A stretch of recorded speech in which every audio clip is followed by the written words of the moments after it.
Friday feedback on a Thursday for our YouTube only page. We've got Kyle, we've got Cerruti. We'll get through it. I just don't know that the emails not usually to the standard that we have in the past. So that's a sell. If you need a pivot, I've got history, facts, and over and under properly. So if it ends up bad, we can always. Oh, that's right. Kyle has his history fact for us. So, all right. So 20 minutes of this, and then we'll all learn. All right. So Oregon is the hot property right now. Yep. Lot of buy side on that. Hello, gentlemen. Please know this is not a criticism or complaint or poking fun at anything like that. I just expected Oregon's voice to sound different. I was expecting something deeper and possibly meaner, solely based on his last name. Frankly, I don't know why I had this thought or why I was compelled to share it. It definitely says more about me than him. He seems like a great guy despite the questionable college choice, but his voice just surprised me the first time he was on the pod. Sorry in advance for this email. That's interesting. Usually our faces that surprise people, but it's his voice. Oregon is a pretty sick last name. And it is, it's one of those things like you may have to live up to it. I wonder what I don't know. I don't know if he has like a brother or what his deal is. I don't know if he has like a jacked brother, but Oregon is like a manly name. I think House calls him the Oregon Warrior. So what are you saying about Oregon's physique?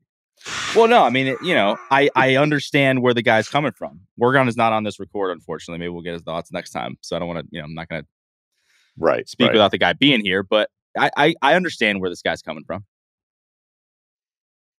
Yeah. Yeah. War Daddy. Like the Wargons. Daddy Warbucks. Of the Shetland Hills. No, I'm thinking back to like clans. Yeah. Nothing. Yeah, maybe clans. Maybe clans the right thing. How did they tell? Like whenever you're watching movies with clans, you're like, how can they tell the difference? And it's like you have no idea the details in the attire. So big. By the way, Marius Sulla run right now. What? Marius Sulla. Sulla basically took over Rome after they were going to give all the legions to Marius, who was this just legendary warrior, Roman times, maybe 100 BC up until I don't know, predates that probably a little bit. I think the run is over 70 BC. I'm not sure. Reading it right now, but then Sulla just showed up and marched on Rome, which is something you're not supposed to do. But then he was sort of in charge. But Marius was this older school guy who had won all these battles and had all these appointments. And he used to have this pad that he built this whole area so he could work out in front of people. And people would come and watch him train and then work out. And Sulla was just infuriated. And then he basically, what motivated everything was he was like, I can't believe they're going to give all my soldiers back to him to lead this battle east. And Sulla was just workouts or was he lifting rocks? I think throwing shit was big. This stuff was huge for thousands of years, right? I mean, if you think about the first Olympic Games, it was kind of like, well, do you want to chuck a stick or a rock? They're like, why can't we chuck both? It's a great idea. Yeah. What other stuff can we do with a stick? All right, we'll put this stick here and jump over this. Can we do this? Yeah. Yeah. Can we jump over that without a stick? Yep. Add it to the list. Well, should somebody run? Fuck you. Yeah, of course they can run. Well, how far? Why don't we just have them run this far? And then after that, run a little bit further. And then we'll just keep doing it. This is a great idea, right? Are you writing these down? Yeah, it's taking a bit. Hold on. So anyway, I would, because I had a slight, is LeBron Marius, then who is Sulla? Were you thinking for an open, maybe? Yeah, for an open. You know what I was really thinking is I was thinking of it as a title. Just to fuck with people. I was thinking of it as a title. Is LeBron Anthony Edwards the new Marius Sulla? Wow. It may be Marius, by the way, too. I just realized that halfway through, but I don't think it is. All right. I think that we do need a pod. That gets me thinking, though. What if we did, we do the NBA stars as NFL quarterbacks. Maybe we just need like a historical sports stars as generals or historical figures. Like I think it's just historical figures, right? Because Teddy Roosevelt, like who is Teddy Roosevelt? Teddy Roosevelt loved to work out, by the way, way before anybody was super into it, like way before creatine. So barrel chested. They said, speaking of historical figures, did you guys feel like I bodied Ryan Fitzpatrick 10 months ago? When was this email sent? This email was sent last week. Okay. When you bodied Ryan Fitzpatrick, it was a first-degree premeditated murder, or was it a premeditated murder or an unintentional manslaughter? We've heard the "Have I mentioned he went to Harvard" references in prior podcasts. He appeared and you played possum for 23 minutes, 42 seconds. Then you hit him with a trio of economic questions. I could hear the befuddlement and panic in his voice. It was a bad L for Harvard. R.I.P. Ryan Fitzpatrick, 12/13/23. I remember this. It wasn't intentional. That was like a throwaway at the end, like making fun of just ridiculous. It was just a bunch of like, it was the kind of stuff that I didn't expect anybody was going to have the answer to. I don't think I would have had the answer had I not just looked it up anyway. That was the joke. That was the whole joke. Yeah, that was the whole joke. Yeah. We love Ryan Fitzpatrick, I think. Yeah. Wow, you down on him a little bit? No, I'm fine. Okay. Here's a Danny Cannell one.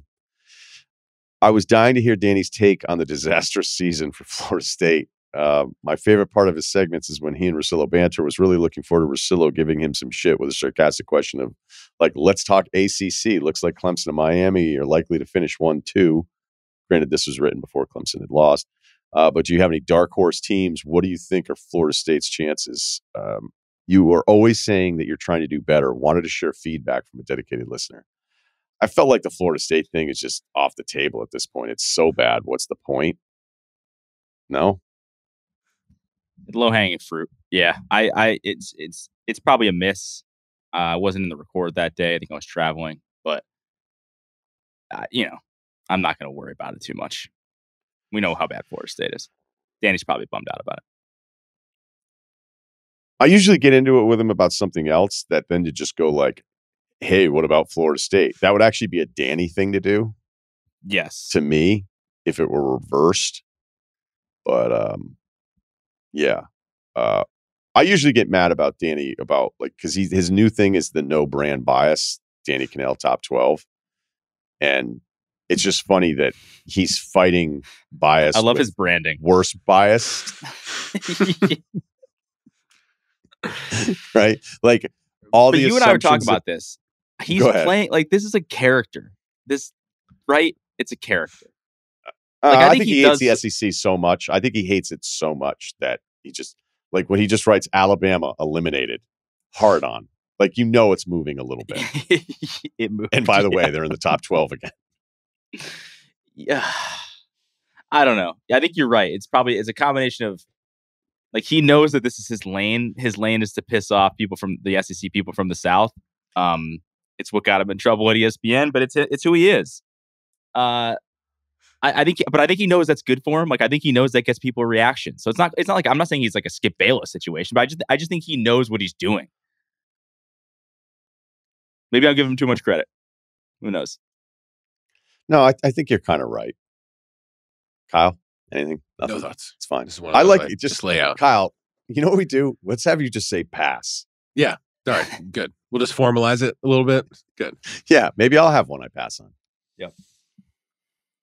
Okay. Did we already talk about me going to Edmonton? Yeah, I think so. Right. So we've got a formal invite here.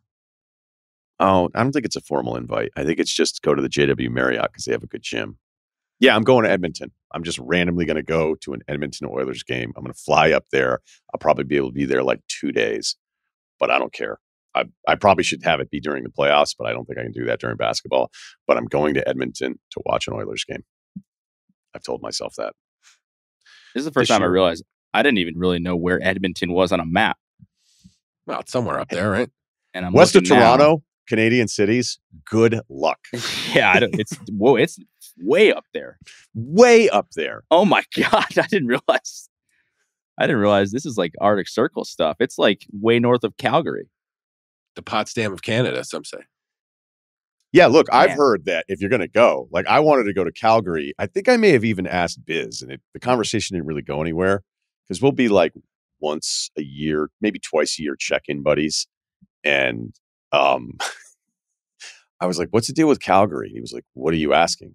And I just go, what if a guy like me just wanted to go to Calgary like me. for like 4 or 5 days? Like, could I go in the summer?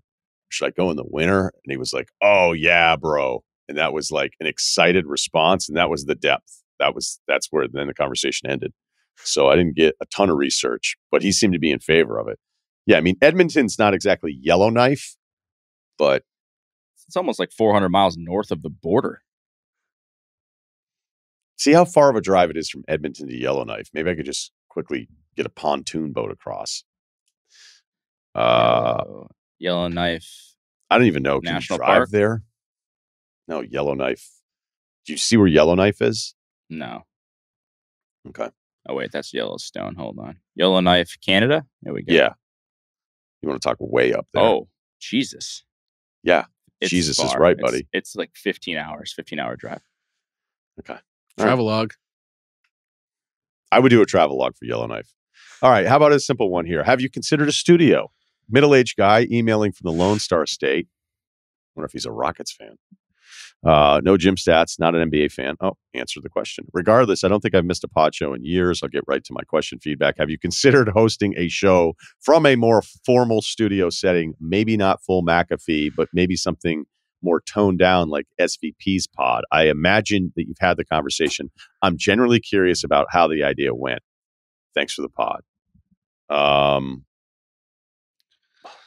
Well, I've never asked for anything, so I think they're happy with that. are you happy with that? I'll have some breakout moments where I'll be like, is that a saucepan in the back?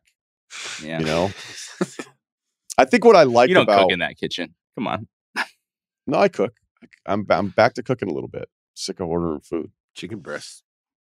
There you go. You got a grill outside on that patio, so that's another reason why I'm cooking more than I was before. But I'm actually a pretty low maintenance employee. I don't know if Cerruti would back me up on that, but I think You I are. am on the yeah. No, I think you are to some extent. Feedback. No, That's why we do it, man. Yeah, we're giving each other. This is for us too. Expand Well- on that.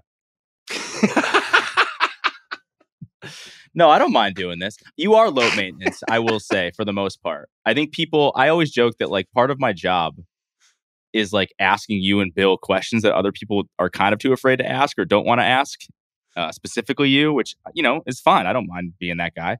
And typically it's not that big of a deal. People are just intimidated by you for whatever reason. I will say what kind of started the whole initial me talking about the meetup situation was because I was in a bad mood that morning because of something that you did.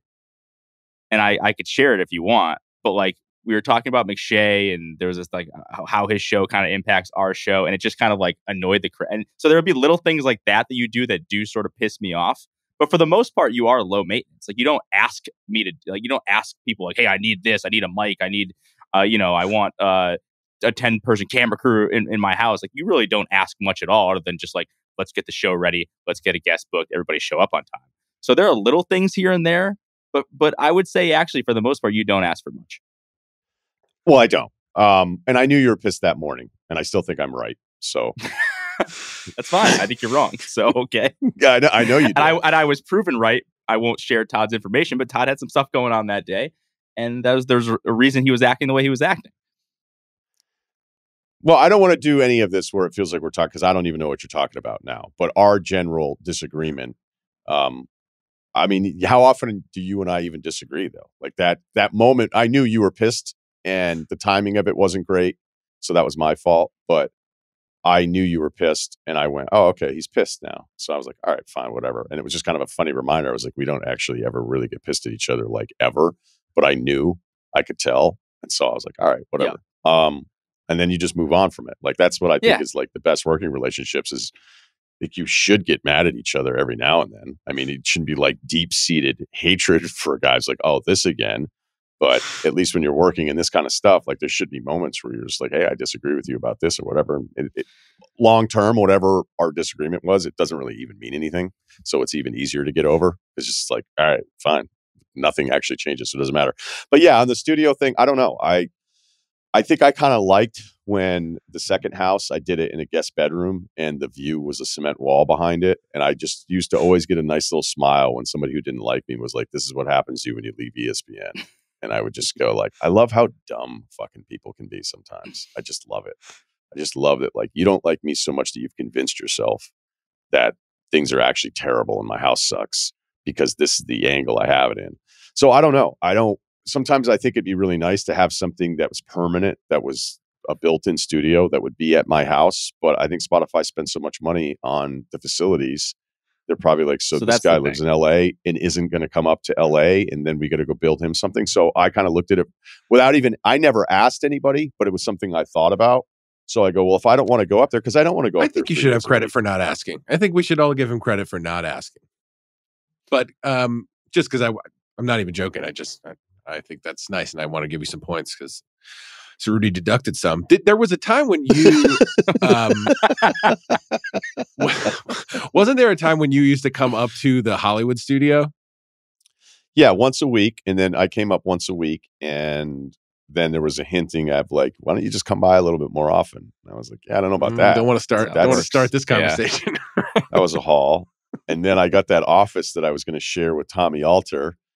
And then when that was connected to our office. Yeah. Right. But we also know the story too. It was connected to your office. You were in there. So I would go up there and like prep and I would sit at that desk. Kyle had an office? Like Jesus Yeah. Christ, buddy. I didn't know that. This was that? I was in the mix. No, I just didn't. I didn't. This isn't like a knock. I didn't know that you had an office. That's kind of awesome. It was a great office. It was Tate Frazier, Mark Titus, Jim Cunningham, myself, and there was a connected office with Tommy Alter, like a shared and sometimes room, Ryen really, Russillo. then.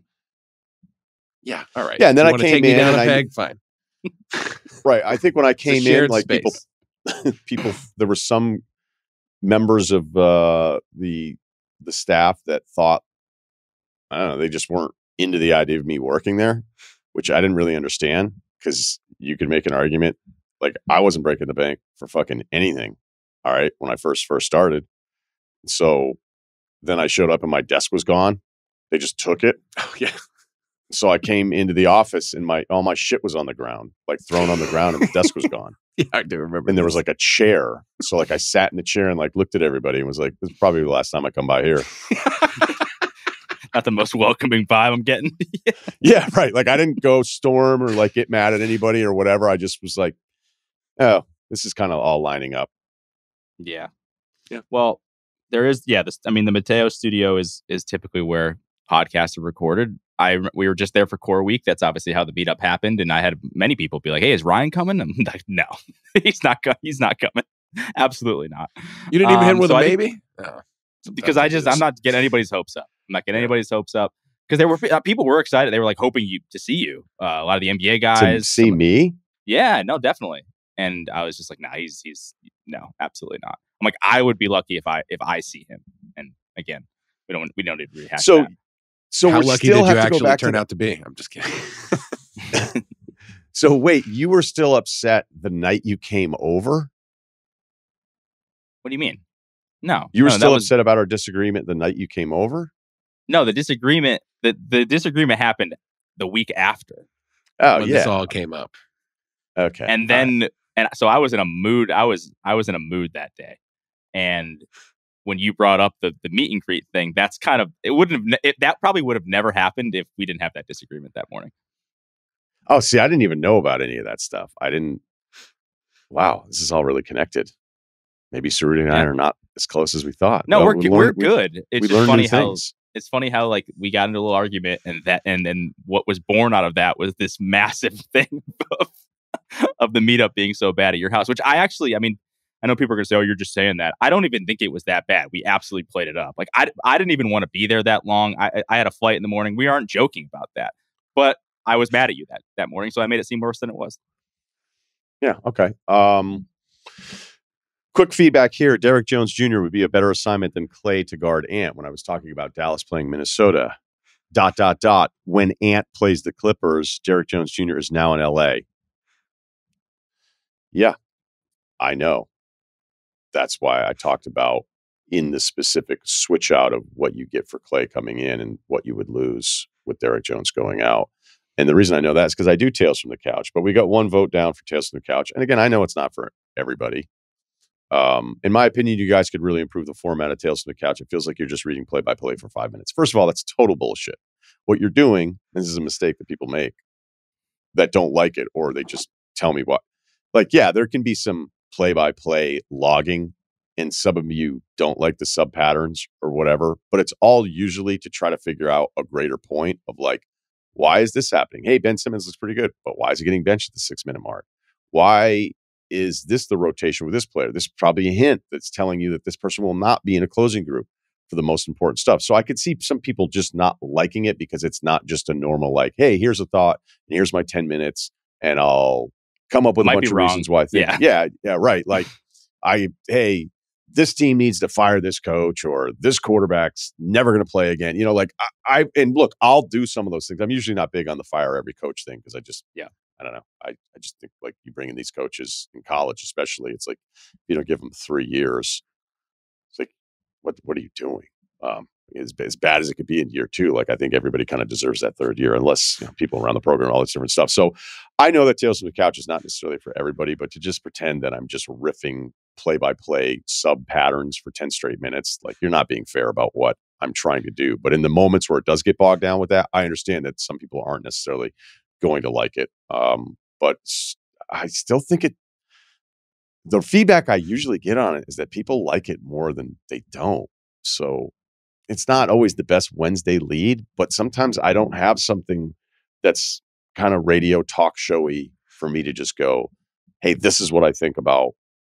Like, I have to find something from last night, and then this is my opening monologue. And like, I want those to actually feel like they're worth doing, as opposed to, hey, I have to do it all the time, which is kind of funny because when I first started, I wasn't doing them at all.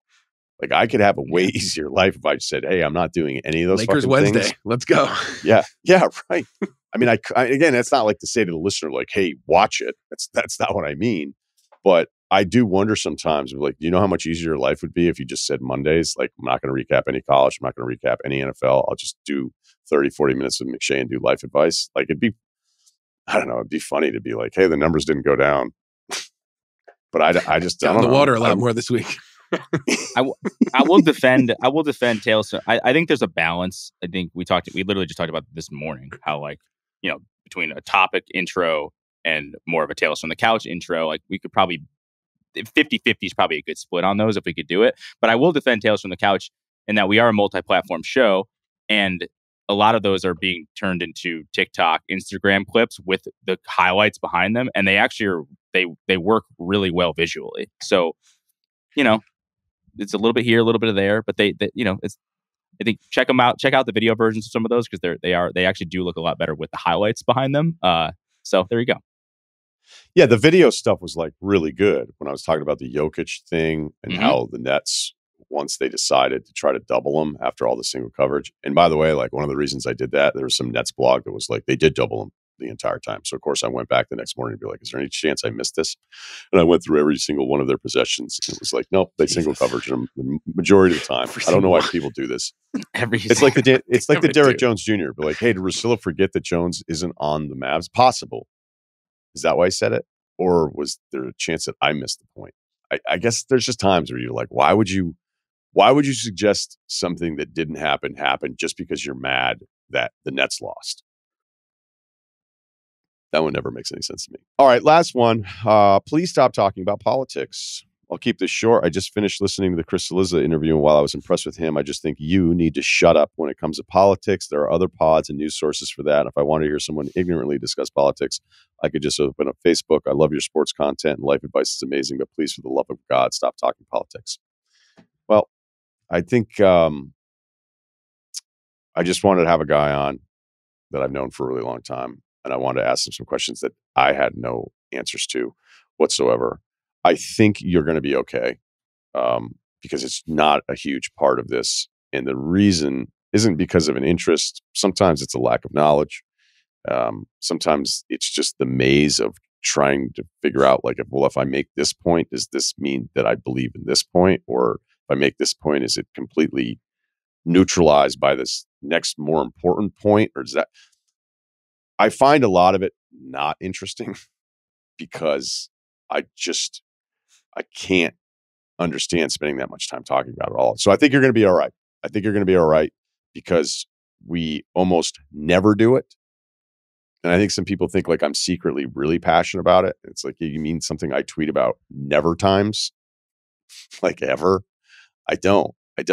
I wanted to have somebody on who I've known for a long time and ask him a couple questions. So we get a couple of those, but that's kind of the other rule, is like, that's kind of why you don't do it. Because even if you try to be like, hey, this is something that I think is interesting, it'll just trigger all these different things on both sides, where you're better off not being neutral about some things, So there you go. Not surprised, but we're going to be okay. I think so. Pass, Kyle. Think that's another pass. Pass. Nailed it. Yeah, I think. It Can is I say pass. something real quick? Because I don't know. I'll forget this. I felt good this morning. I upgraded myself to first class for the Denver show using miles through Delta. Oh, nice. I mean, you really can't tell me shit today. I don't know how we 27 minutes passed before I told you guys. I did it this morning. I feel great. It's only like a 2.5 hour flight. I figured like if it was a 6-hour flight, I probably wouldn't have enough miles. But yeah, first class to Denver and back. Really excited about that. That's amazing. Sometimes you got to. That's a nice little trip too. It's a nice little flight. Is there a chance you should shout to Ryan? Has Ryan booked his travel yet? That could be funny. I haven't booked anything. Mid-afternoon. That's all I'll say, bud. If you want to hang out, I have a big writing assignment due, so I was thinking about Guy in the Woods for a week. And Colorado has a ton of woods. Oh, so I was like, do I go front end of the show or back end? Probably back end, right? Do I front end it to Colorado, Guy in the Woods, and then just roll into the big city for the game and the show, and then go back to the woods? Hit your horse. Where'd Russillo come from? I don't know. He got a flannel, I picked out a beard, great Sherpa line coat. Yeah. So I'm glad you're already thinking about the outfit, because this is a bigger theater. So I'm glad. Oh wait, how many people are we talking? I think it's over 1,000. I think it's just about 1,000 sold out. So however many sold out 1,000 on my own. I thought you were going to say like 5,000. Now, you still want to keep it intimate, like there is kind of like a line. No, I'm serious. Like this is. I'm kidding right now. The sellout. That was a Fillmore Philly joke. There was that, and then it made me sound like a dick. So I was like, I know I have to say that it was a joke. Whole thing. I'm thinking about Carhartt's overalls, no shirt. Oh, like a chest hair, like a Vince Wilfork sort of deal. Yeah. Hat. Yeah. I'm thinking about it. Yep. Well, yeah. Hat, insulated, right? Insulated on stage though with lights. It's like a sauna. It's like strapping on a sauna, walking around town. Yeah. I mean, you should just based on the different angles of shots of pictures that we get for view at different live shows, I would encourage you try out all sorts of different outfits. You never know. I'd say start thinking about it now. That's all. That's all. I know. After the Philly show, little guy alert. Because that was our fault. We were supposed to be on the ends, and there was some crew that we were putting together the other day, and I started like running through the sizes of everybody, and I was like, "You're going to be dramatic." I was like, "I got to get smaller friends," Like there was this girl on TV that I knew, and I was always kind of like, "Why are those her friends?" And then I was like, "Oh, I know why those are her friends." Ego boost. They're shorter. Oh, anyway, history. Let's go, Kyle. You guys want my history fact? All right. I've been sitting on this one for a while. You guys might know this one. Do you know is the etymology the word I'm looking for? The origin of the word for a shot of liquor of some sort? You guys know that one? I don't. This is great. You don't. So there are two. One's more widely accepted than the other. There's actually like 4, but I mean, maybe like the last couple are getting like 2% of the vote there. But so the main one is that cowboys in the Old West, poor guys, we didn't have money, would trade a bullet out of their gun for a shot of whiskey. And so that's where that comes from. Or they said sometime in the Old West during the temperance movement, somebody shot a barrel of whiskey trying to drain it out. And the joke was like, the next day, like, I'll have a shot of whiskey. I personally like poor cowboys trading bullets for whiskey. Yeah. But I think that's another interesting fact. And I'm glad I didn't have to sit on it for another week. Now that you say the bullet one, I'm like, I think I may have, but that just means that I need to retain it.